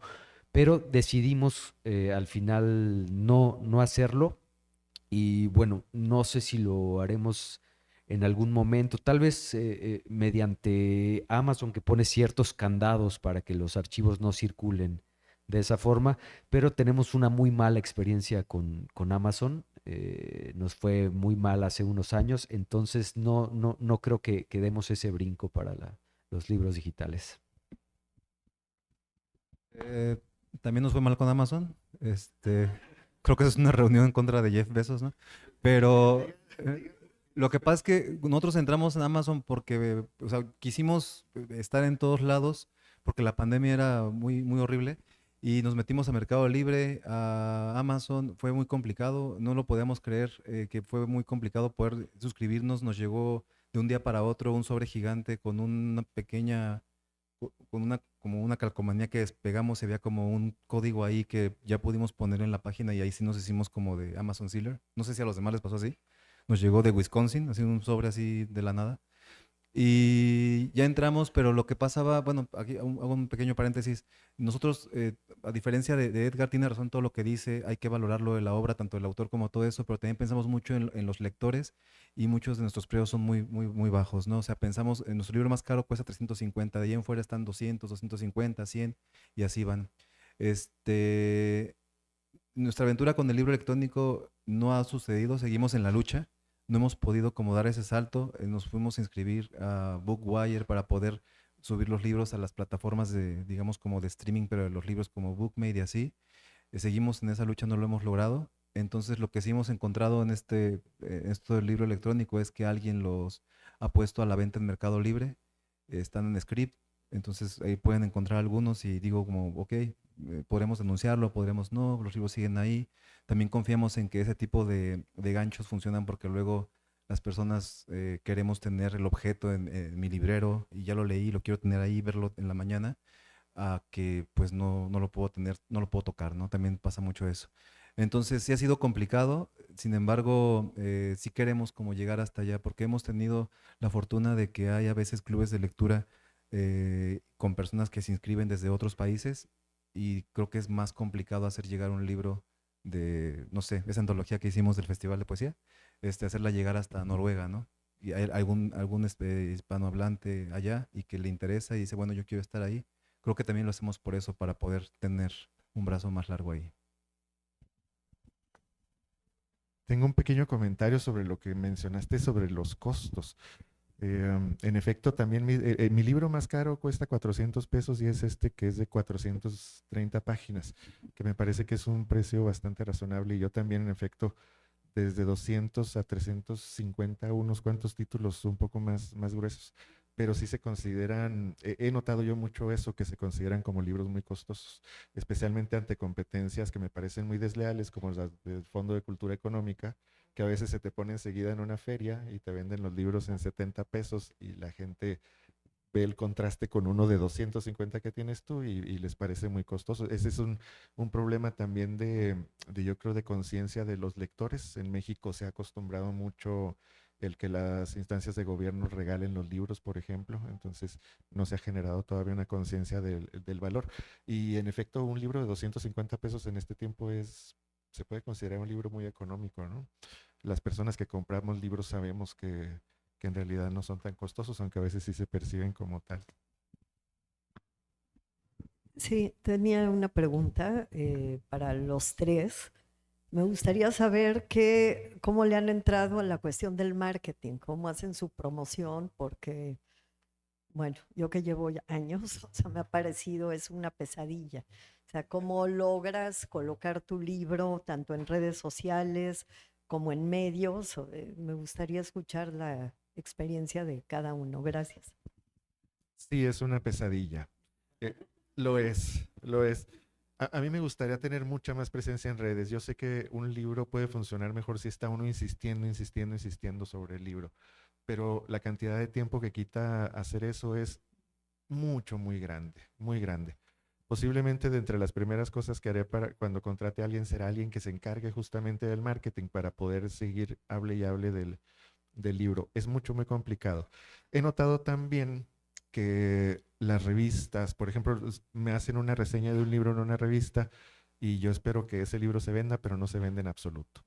Hace poco tuve la alegría de tener mi primer reseña de un libro de Medusa en letras libres en la revista impresa de Luis Vicente de Aguinaga. Y yo pensé, me van a caer un montón de solicitudes. No vendí un solo libro.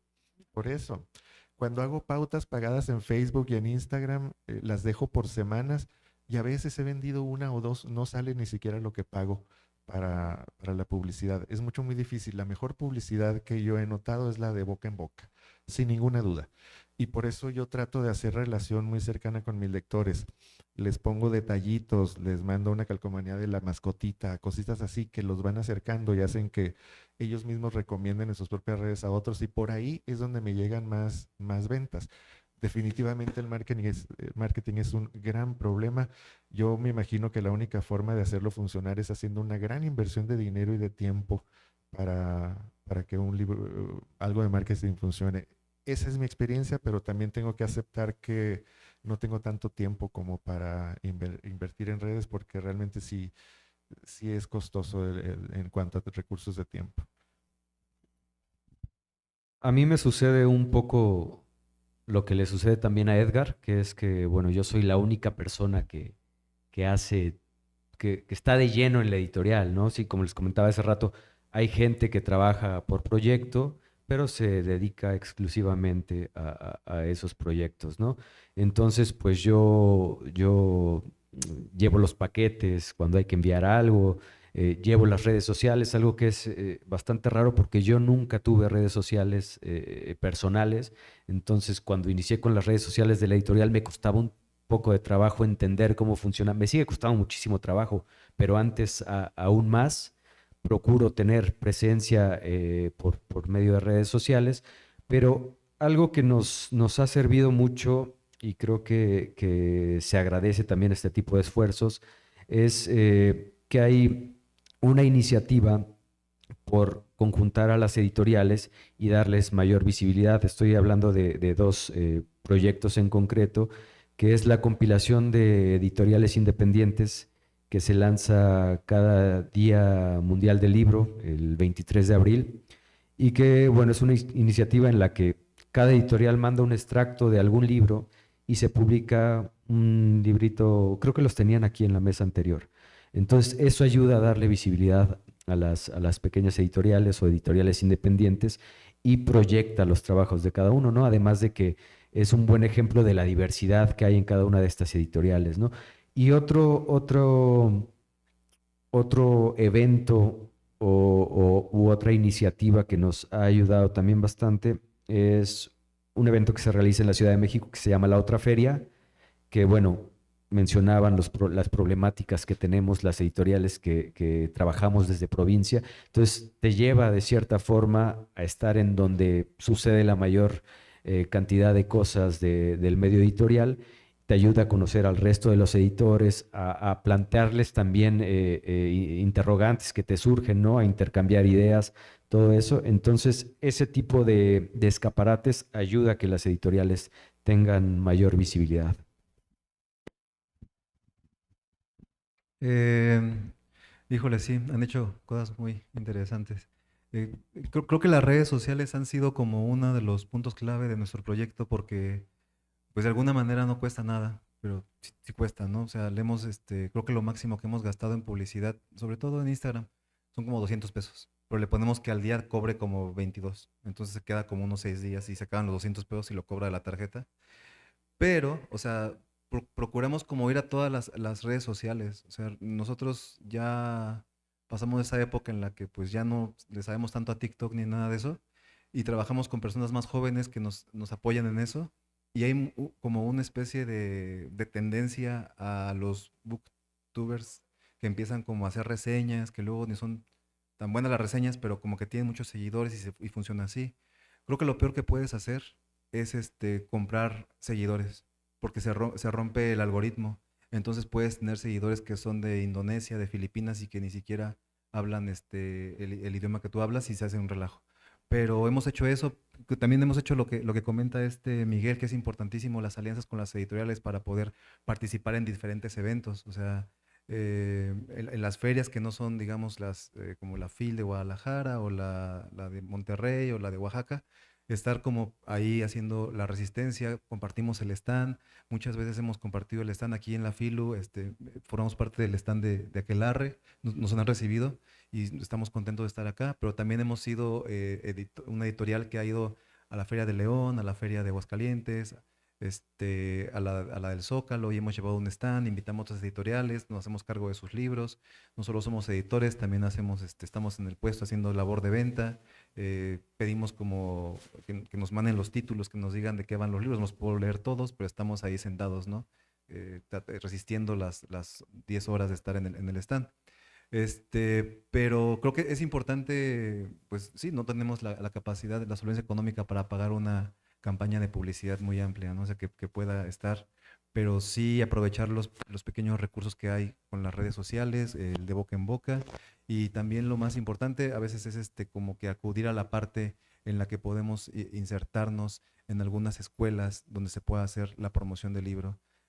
No siempre los estudiantes tienen dinero para comprar libros, pero a veces puedes llegar a un convenio con los profesores o con la dirección, de decir, ¿sabes qué? Tenemos este libro que habla de esto, es un tema puntual y podemos hacer un descuento y vamos a ver, ¿no?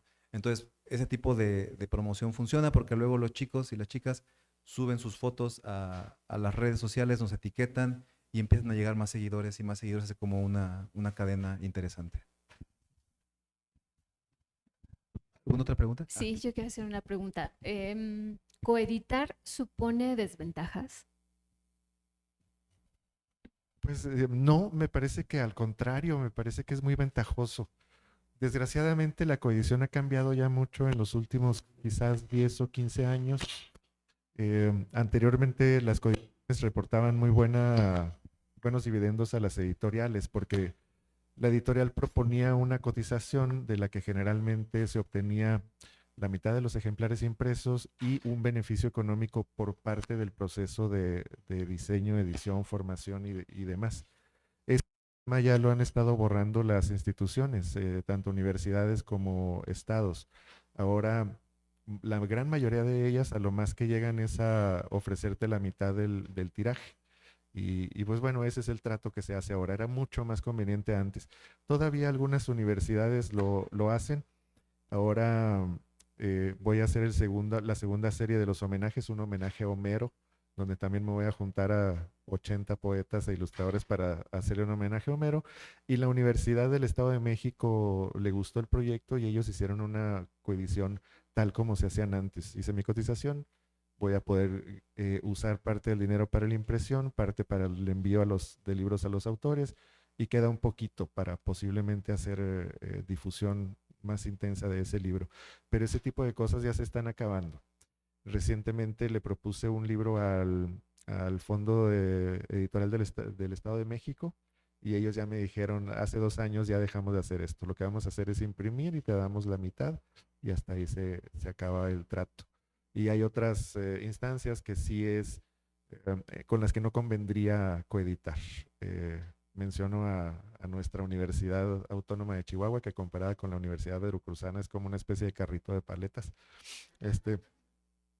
No, nunca tienen dinero, nunca le entran a nada y una vez puse una coedición y me ofrecían el 10% de los ejemplares impresos, que es completamente abusivo, por supuesto que no podemos hacer ese tipo de cosas, pero en términos generales sí son convenientes las coediciones y me parece que también son convenientes para las instancias, porque en la gran mayoría de las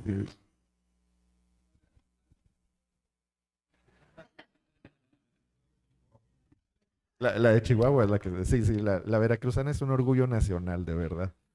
Eh, yo siempre lo he creído, tengo una admiración brutal por la Universidad Veracruzana y especialmente por la editorial. Les digo, a la mayoría de las universidades les conviene mucho hacer coediciones con nosotros. Hace unos días la Universidad de Sonora me llamó para a ver si hacemos una coedición juntos, porque las universidades y las instancias de gobierno tienen muy poca capacidad de distribución, porque por lo general sus procesos burocráticos no se los permiten. Entonces a ellos les conviene mucho que una editorial como las nuestras pueda ponerle los libros en todo el país, en 12 o 15 ferias nacionales e internacionales. Entonces también eso por supuesto les conviene. Y afortunadamente cuando es la instancia la que te habla, entonces tú sí puedes poner las condiciones y resulta mucho más benéfico. En lo personal, yo también coincido con Edgar. Creo que beneficia este esquema de publicación. Pongo el caso del premio de traducción que tenemos junto con la editorial de la Universidad Veracruzana y la Secretaría de Cultura de Veracruz, porque en ese no tenemos nosotros la capacidad de decidir qué título se va a publicar. Entonces, es un concurso, los traductores envían su traducción y prevalece el anonimato hasta el final. O sea, uno se entera quién es el autor ya hasta que haya ganado, ¿no? Y bueno, ahí no tenemos la capacidad de decidir qué texto se publica, pero nos ha servido porque nos ha ayudado también a salir un poco de la zona de confort en la que estamos publicando a los autores que queremos, ¿no? Y bueno, de cierta forma, los ganadores han encajado bien dentro del catálogo editorial que tenemos. El primer año ganó una novela de Gerard de Nerval, que se llama Los Iluminados. Me parece que es la primera traducción que se hace aquí en México. Entonces, pues quedó perfecto con el catálogo editorial. El segundo año ganó una obra de teatro de 1687. Y yo dije, ¿cómo vamos a vender una obra de teatro de 1687?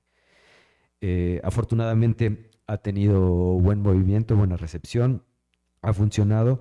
Entonces, creo que en el determinado caso que tú tampoco tengas el control total sobre decidir sobre la coedición, puede ser de todas formas benéfico, porque además este tipo de coediciones con instituciones como la editorial de la Universidad Veracruzana, además de que te brinda una mayor distribución, una mayor presencia, un acercamiento a una gama más amplia de lectores, también te brinda cierta reputación, ¿no? Supongo, o así lo quiero ver. Entonces yo creo que las coediciones, en la mayoría de los casos, salvo que sean tratos leoninos como los que mencionaba Edgar, en la mayoría de los casos son benéficas para todas las partes, ¿no? Incluso para los lectores. Sí, bueno, hemos tenido experiencias negativas con la coedición. Y coincido con ellos en lo que dicen. Es complicado, pero creo que puede ser una buena herramienta para coeditar con proyectos autogestivos, para poder como unir fuerzas. La parte, o por lo menos en nuestro caso, la parte medular es el dinero para poder imprimir. Entonces, hemos estado ahí, ¿no? Como que en las convocatorias, buscando la manera de mandar un proyecto que sea aceptado y que, digamos, pueda funcionar para los propósitos y las ideas de quienes acepten coeditar, si es una institución. Este, y bueno, en ese sentido, con editoriales autogestivas no hemos hecho, sí hemos tenido como que la intención y las ganas, pero habría como que ver, dividir cómo va a ser esto, cómo va a ser aquello. Recientemente hicimos nuestra primera coedición con una editorial autogestiva que es Alacraña de Abril Castillo, que está en Ciudad de México, y publicamos un libro de ensayo que afortunadamente le ha ido muy bien, o sea, como que se ha movido en diferentes librerías, lo solicitan más y va de un lado a otro y es interesante. En nuestra experiencia con las editoriales estatales, pues no, o sea, ganamos una convocatoria en nuestro estado, o sea, no me paga la V por hablar bien de ella porque realmente le tengo cariño, pero si me pagara mi estado porque ya no hablé mal de ellos, pues yo aceptaría su pago, ¿no? Pero realmente lo que pasa con mi estado, aquí están nuestros paisanos, lo saben también, y si ganamos una convocatoria en 2022 y pudimos ver los libros impresos hasta el 2024. Los autores estaban desesperados. Primero nos entregaron una muestra de lo que era. Realmente ellos imprimían en un lugar, una imprenta que está, con la que siempre ha trabajado el Estado, y luego fueron a una imprenta en Celaya y se veían horribles, el papel estaba muy mal, todo estaba horrible. Y entonces yo dije, bueno, vamos a hacer un periodicazo porque pues la única manera de que el Estado reaccione es cuando le mandas periodicazos, ¿no? Estábamos a punto de hacerlo, no lo hicimos y recularon y dijeron, ¿saben qué? Lo vamos a imprimir donde ustedes digan, ¿no? Cuando por fin tuvimos los libros, pues de todo de todos esos 2 años, el Fondo Editorial del Estado de Querétaro solo publicó 4 títulos y entre esos títulos estaban los que eran nuestra coedición. Acaban de lanzar una nueva convocatoria, es muy complicado hacer como ese tipo digamos, de negocios, ¿no? De business ahí, pero sí es una herramienta interesante. Yo creo que debería de tener, y también lo digo de la UANL, aunque los paisanos regios dicen cosas como que está muy mal a veces, que va en decadencia. Yo lo veo genial, ¿no? O sea, como cualquier cosa que no sea Querétaro, para mí es genial porque ganamos la convocatoria de Conarte y publicamos un libro muy bueno de Jesús de la Garza, un poeta de allá, nacido en el 94. Y Conarte lo que hace con su convocatoria es que nos dio una cantidad de dinero donde decía, este porcentaje es para la impresión, este es para tus diseñadores y este es para el autor. Es una cosa bastante, bastante generosa. No nos hicimos millonarios, pero el libro quedó muy bonito. Al final nos dijeron, ¿sabes qué? Te llevas 500 ejemplares, nos quedamos 500, vamos a arrancarlo de las ferias, todo lo que es las ferias de acá son nuestras y ustedes hagan lo que quieran. Dijimos, bien. Entonces, ese tipo de convocatorias, ojalá que todos los estados lo tuvieran, pero de ahí en fuera hemos estado caminando a ciegas entre arbustos, ¿no? Y bueno, de la pregunta que decía, anteriormente, me acordé ahorita, otra de las formas de hacer también la parte de lo de la promoción, hay que hacer alianza con las librerías independientes. Cada librería independiente tiene un público y luego hacen sus actividades ellos y ya van ahí. Aliarte con ellos y tener un buen trato con las librerías independientes también es una forma de promocionarte. Hay muchas personas que están alejadas de las redes sociales, hacen bien, pero que son más como que de ir a la librería y estar ahí en los talleres, en las presentaciones, y también ahí nos ha funcionado muy bien la promoción. No sé si hay más preguntas o si ya esto ya se... Ah,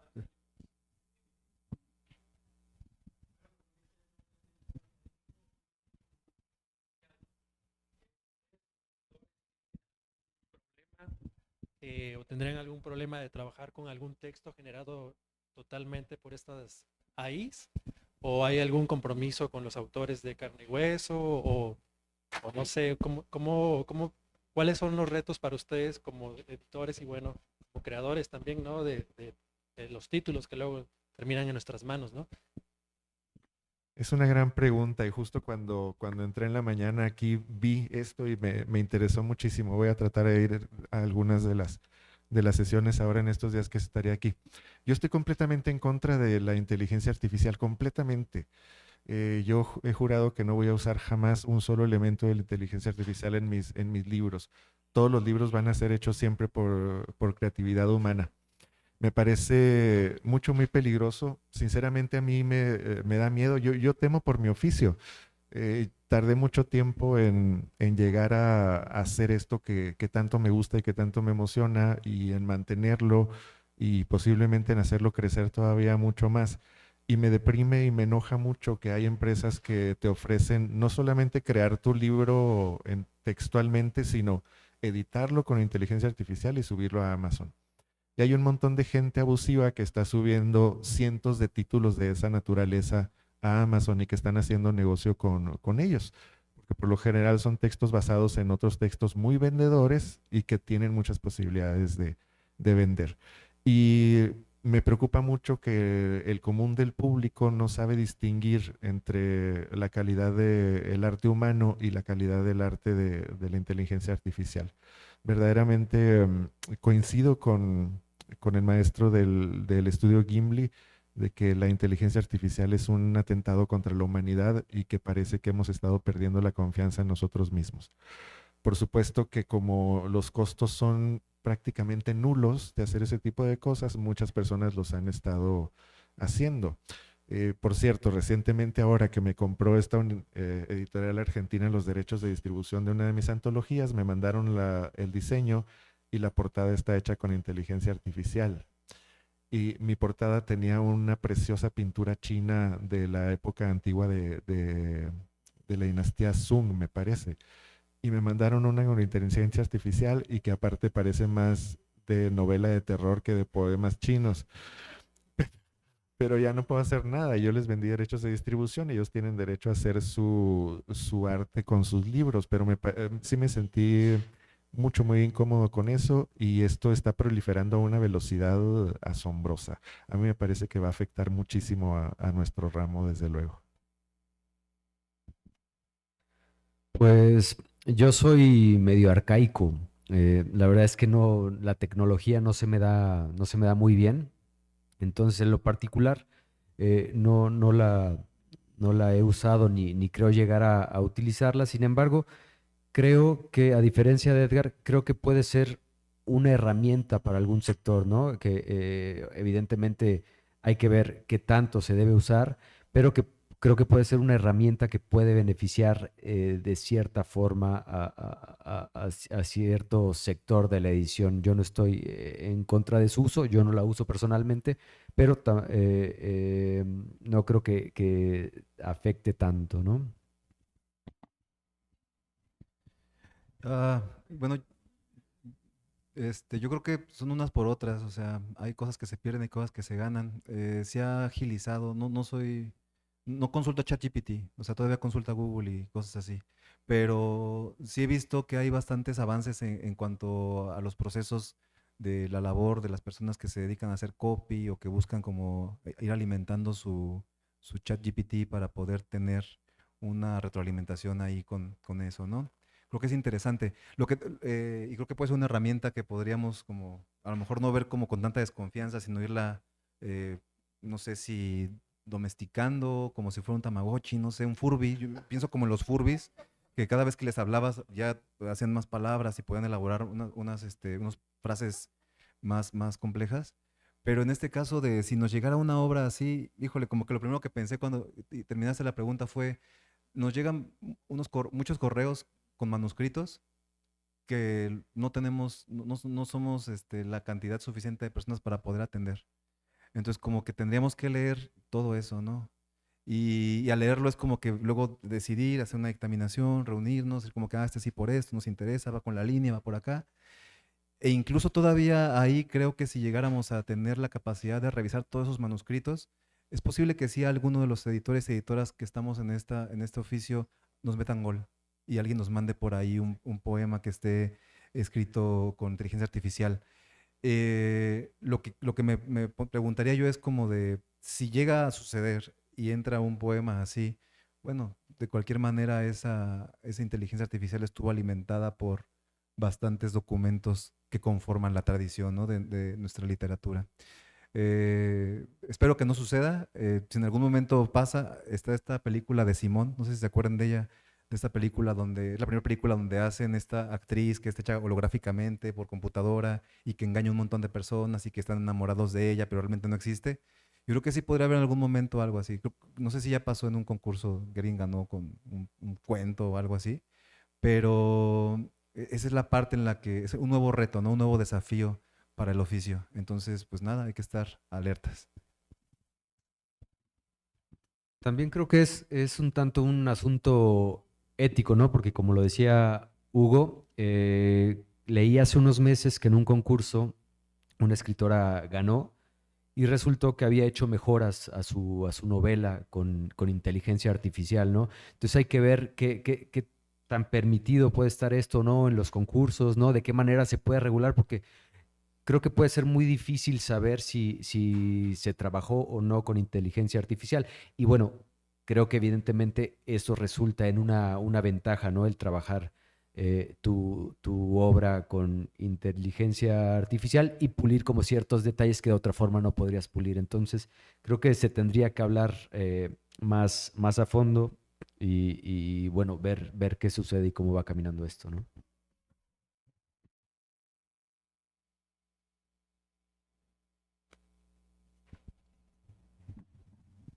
Sí, pues bueno, creo que hemos terminado de dialogar amplio y ya conocen 3 sellos editoriales más que nos acompañan esta mañana y van confluyendo muchos temas, muchas formas de hacer las cosas y nos vamos con muchas más ideas, ¿no? Todos.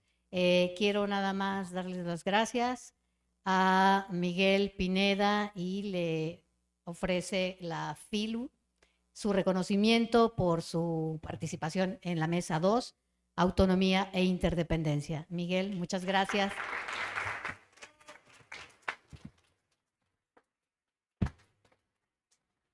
También se reconoce a Edgar Treviso de Medusa Editorial.